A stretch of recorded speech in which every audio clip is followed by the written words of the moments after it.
I'm Ross Homans. I'm the Vice President of Operational Programs with Stratix. So when most of our customers are about to embark on a mobile solution, we understand that there's going to be a significant expenditure, both in hardware, application development, licensing, et cetera.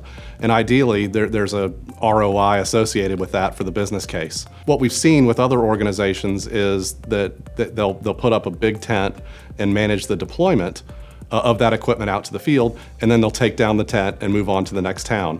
Where we see that being an issue is on day two. If an end user has an issue or if their device breaks and they don't know where to go or there's not a solid plan in place, there's risk of adoption of the solution, which would then ultimately impact ROI. In addition, there are other items that we focus on every day that maybe our customers don't, and that has to do with product life cycles, for example, and that we've seen customers begin a rollout or even have a rollout stalled because the device they've selected goes end of life.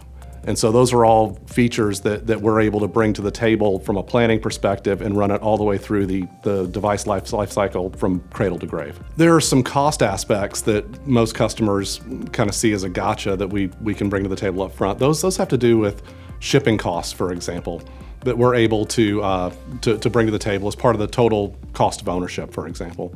In addition, things like spare pool allocation for break fix. What we find with most of the mobile solutions that we help deploy, that becomes the essential piece of technology for that end user or that particular location. They need that to do their jobs. It needs to be always on all the time.